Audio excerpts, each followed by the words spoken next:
Hey everyone, my name is Ben and you're listening to A Daily Dose of English. This is a short, simple podcast that you can listen to every day to improve your English. You can find the transcripts for all episodes and more on benslanguagelab.com. I'm glad you can make it today. In this episode, we're going to be talking about the desert. I don't know why I put this down on my list of topics. I have a spreadsheet with all of the different episodes and topics and things, and I put down topics in advance. And so I know what I'm going to talk about tomorrow and the next day. But I don't remember putting the desert onto my list. It's kind of a weird topic. But I think it's kind of an interesting one, so let's go with it. So the desert isn't a very complicated word. Oops, I just hit my keyboard. What happened? Nothing. Okay, we're good. You've probably heard it before, and I'm sure you think of just sand and places that are very dry with no water. And that's what a desert is, really. There's not much more to it. I think the literal definition has to do with a lack of like water that is in water form, like liquid water. There we go. In liquid water. And so actually there's a fun fact of Antarctica being the largest desert in the world because there's not really, all the water's frozen. There's no real liquid water there. But that's a surface level kind of boring thing. Nobody really cares. When we say the desert, we mean hot and dry and usually sandy. A lot of people will think of places like the Sahara Desert in Africa. That's really it. That's like the most famous desert, I think. There's plenty of other deserts. There's some deserts in Oregon. Actually, a fairly large part of Oregon is a desert, which is why it's a pretty big state. I think it's like the 13th biggest state or something like that. But a lot of that space is not super used. It's pretty small? No. It's pretty uninhabited. That's the word. Why can't I think of words? And that's pretty common for a lot of deserts, except there are some where plenty of people live. Lots of people live in deserts, especially in parts of the Middle East, Egypt, in even parts of the U.S. are really very deserty. Las Vegas is pretty famous for being very, very hot during the day, and so everybody just goes between the buildings to keep cool. I lived in Ciudad Juarez in the north of Mexico for a while, which is right south of the border with El Paso, Texas. And that's a pretty deserty region. I think it's actually considered like a high desert or something like that because it's pretty high elevation, relatively speaking. And that was an interesting experience. Living in a desert is weird if you're from a rainy kind of foresty part like I am. I'm from Oregon. And so when I lived in the desert, it was a little odd. It was like there's things that you don't really realize are different, right? It's a lot drier. That's just a thing you get used to. The air is really dry. There's just less water in the air and sort of around. There's still water, like you can drink water and everything like that. There's plenty of water to drink. But the water just in general is different. And so you might notice that with your hair or with your skin being pretty different. And you might have to take care of yourself differently depending on how dry the area is. But the other thing that I realized about many deserts, not all, but many deserts, is that the sun is the source of heat.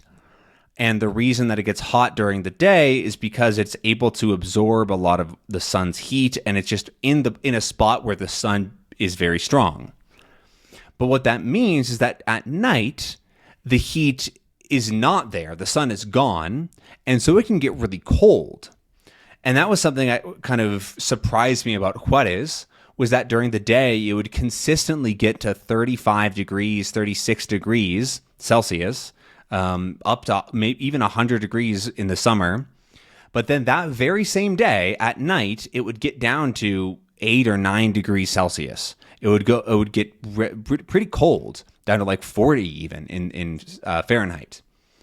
I'm mixing those for fun. You're going to have to figure it out, I guess. But I didn't really realize that when I hadn't lived in a desert. And I have kind of learned that there's this big difference between temperature because so much comes from the sun rather than other things, right? If like the air holds on to heat, or there's heat from other areas, water, like big bodies of water can hold on to heat, or in the case of many bodies of water actually put off a lot of cold air.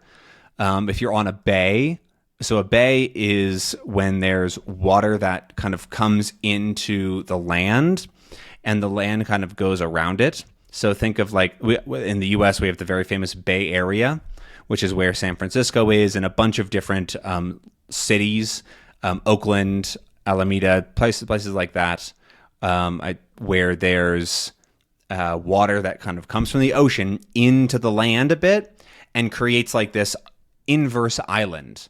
Not quite. That would be like a lake. A lake is sort of the opposite of an island, but it's the water coming in rather than being like on the coast.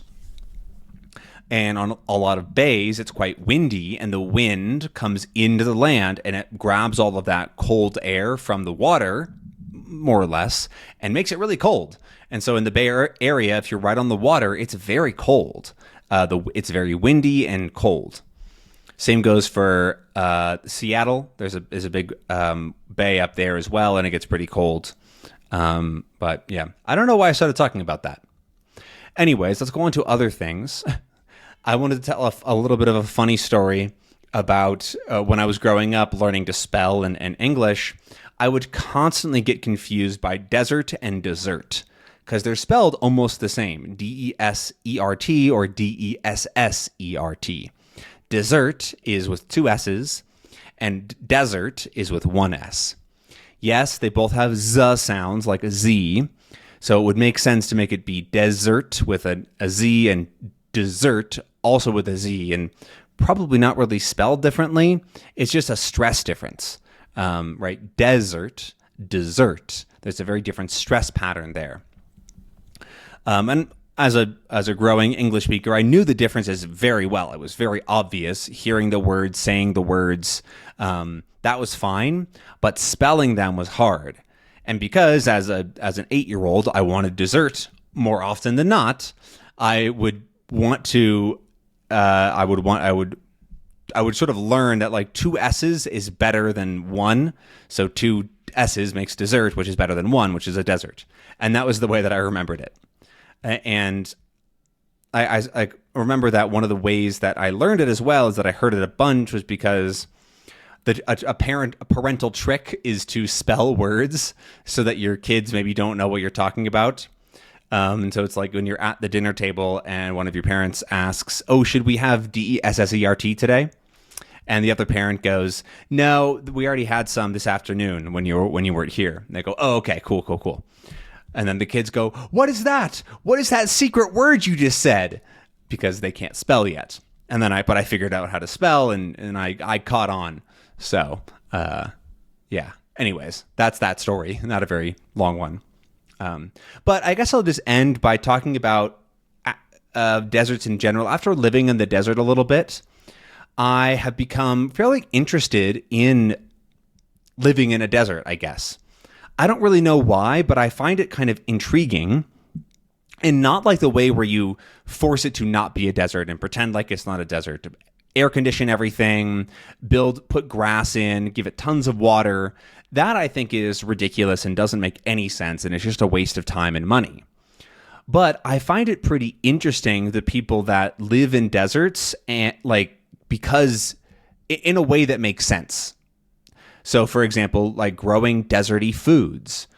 A lot of the foods that we eat today don't grow well in the desert.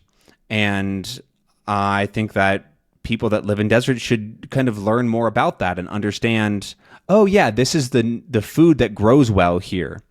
So, for example, in Mexico, a relatively common food are called tunas, not to be confused with tuna in English, which is the fish. But tunas are like the fruits of cactuses, and you can eat those, and they grow quite well in the desert because they're off of cactuses. But especially in the US, that's not that common. And so I feel this interesting like pull to the desert. Again, I don't really know why. And I want to do it in a way that fits with the desert and is, I guess, almost in harmony, and in a way where you understand how to live with the heat and how to beat the heat, as we say, and to not get too hot and to cool your home in a way that makes more sense for the place. It's not a huge waste of energy, and all these different questions about living in the desert I think are interesting. I don't live in a desert now, though, so we'll see if that ever happens in the future, but yeah. Anyways, that's all for this kind of, again, another random episode, but I hope that you enjoyed it and maybe learned a few words here and there. And let me know down in the comments what kind of climate you live in. And I'll see you again tomorrow. Bye!